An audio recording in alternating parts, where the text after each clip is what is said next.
이빨 깨물어. 뒤로 돌아.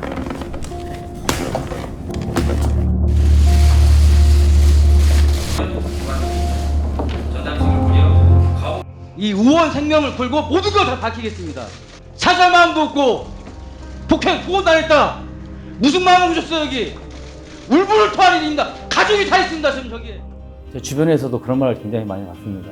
우리가 정치인인데 이번 기회, 이번 계기라는 말들이 굉장히 좀 속이 상하고 제가 좀 질타를 많이 했습니다. 도대체 이번 계기가 무엇인지, 이번 기회가 무엇입니까? 선수가 사망한 것 이게 기회입니까? 이게 계기입니까? 뭐 이런 걸 통해서요. 제도 장치만 제대로 되고 일단 가해자들은 처벌이 제대로 이루어지면 더 이상 스크냐 이름이 언론에 거론되는 건 적극 반대입니다. 그래서 한편으로는 굉장히 무거운 마음이었습니다. 이게 도대체 언제까지 사회의 이슈가 될 건지.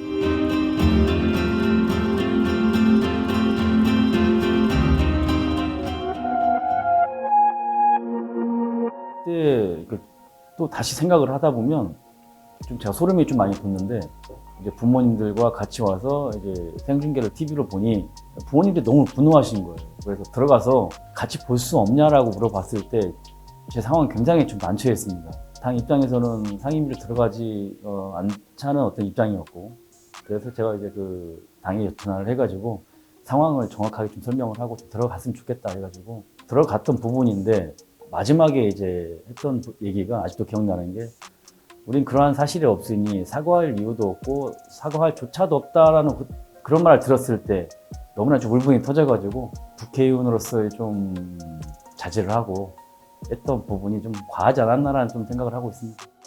성실히 조사를 임했습니다. 아니 그러니까 폭행을 하신 적이 없다는 말씀이시죠? 예. 같이 지내온 시간으로는 마음이 아프지만 일단 조사에 성실히 임했습니다. 뭐 사죄할 것도 그런 것도 없습니다. 그런 느낌 받았습니다. 오늘만 넘어가자. 저도 의아했던 부분이 가해자들인데 이 3명이 다 왔습니다.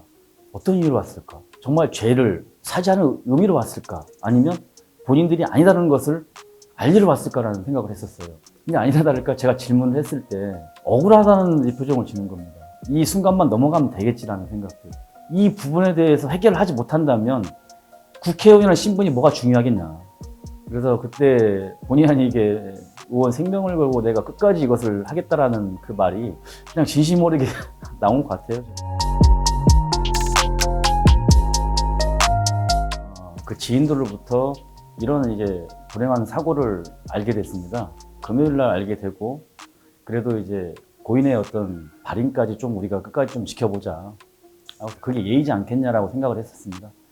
이 정도 국가대표 선수급이면 월요일 날 분명히 어떤 기사가 나지 않겠냐. 그 기사를 토대로 우리가 진상조사를 한번 해보자라고 했는데 월요일 돼도 기사가 한 줄이 안 나는 겁니다.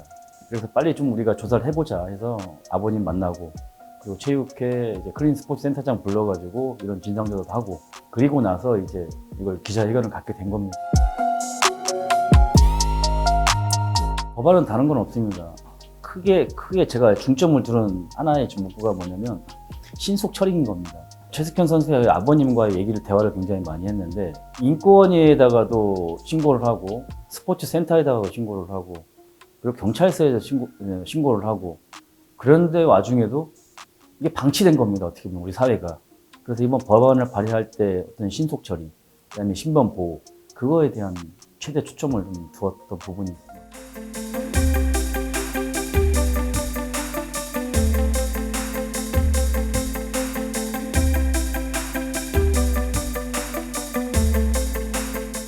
올 1월 달에 마음을 먹었습니다. 올 1월 달에. 원래 교수를 좀 해서 후진 양성하는 데 입주를 해야겠다는 생각을 좀 들었거든요. 제가 감독이었을 때 마찬가지로 이 불모지에서 누가 감히 이 썰매 종목이 세계에서 금메달을 따고 은메달을 딸 줄 알았겠습니까?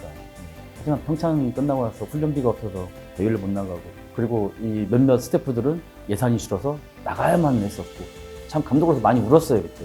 제가 할 수 있는 부분이 무엇일까라고 마음을 계속 담아두다가 우리 통합당에서 위성정당을 만들면 대대표가 24석에서 30석 정도는 되겠다라는 생각에 그럼 30석 정도면 이 체육인 전문인이 한 명 정도는 가능성이 있지 않을까 해서 제가 들어가게 됩니다. 코로나로 인해서 우리 국가대표 지도자들, 그다음에 선수들, 집합적인 부분이 안 되기 때문에 훈련을 할 수가 없잖아요. 근데 이제 수당 개념이다 보니 훈련을 안 하면 당연히 수당을 받지는 못합니다. 근데 그 수당을 가지고 생계를 유지하는 지도자, 선수들이 굉장히 많습니다. 국가대표 지도자가 대리운전을 해야 되고 선수들이 편의점 알바를 해야 되고 내가 여기 와서 해야 될 일이 저런 거 아닌가 싶어가지고 처음으로 제가 했던 일이 그 부분인데 그 부분에서 참 보람이 되고 보좌진들한테 굉장히 좀 미안한데 처음 와서 한 달 동안 제가 보좌진들 공부를 배웠습니다. 이건 창피한 일이 아닙니다. 국회의원으로서 자질이 없으면 그 누가 됐든 배우는 게 당연히 맞다고 봅니다. 배우면 부끄러운 게 아니라고 저는 생각합니다. 한 달 동안은 제가 11시까지 계속 밤에 보좌진들한테 배우고 뭐 업무 보고 받고 이런 것들이 좀 도움이 된 것 같습니다. 이영 의원께서 기자회견 후 피해자 선수 2명 및 제 주변에서도 그런 말을 굉장히 많이 받습니다. 이게 정치인인데 TV 활동도 많이 하고 인터뷰도 많이 하고 정치인으로서 모습을 드러야 되지 않겠냐. 근데 화가 많이 났었습니다. 그리고 상임위 활동하면서 이번 기회, 이번 계기라는 말들이 굉장히 좀 속이 상하고 제가 좀 질타를 많이 했습니다. 도대체 이번 계기가 무엇인지, 이번 기회가 무엇입니까? 선수가 사망한 거 이게 기회입니까? 이게 계기입니까? 뭐 이런 걸 통해서요. 저는 사실 개인적으로 제도 장치만 제대로 되고 그다음에 가해자들은 처벌이 제대로 이루어지면 더 이상의 스캐니아 이름이 언론에 거론되는 건 적극 반대입니다.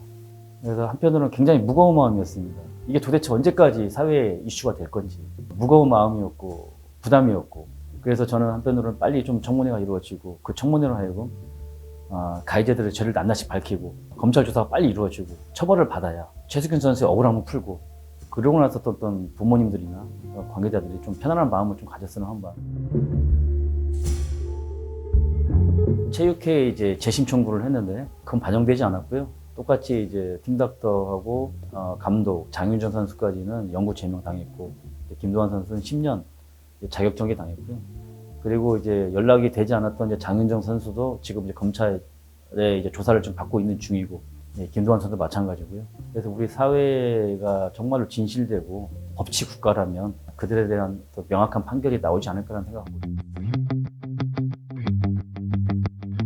제가 와서 보니까 이 국회의원이라는 어떤 신분 자체가 사회적으로 좀 높게 평가를 하는 부분이 좀 있더라고요. 국회의원도 똑같은 일반 국민이고 시민이고 한 사람입니다. 또 저도 두 아이의 아빠이고 한 사람의 남편입니다. 저는 앞으로 이제 국회의원으로서 배치의 어떤 이런 무게보다 내가 국회의원인데 저 국회의원입니다. 그런 단어보다는 보이지 않는 어떤 사각지에 대해서 어려움을 겪고 있는 좀 사람들의 길을 좀 많이 기울여주고 그들이 원하는 제 손길을 있다면 좀 어디든지 좀 가야 되지 않을까라는 생각을 하고 있습니다.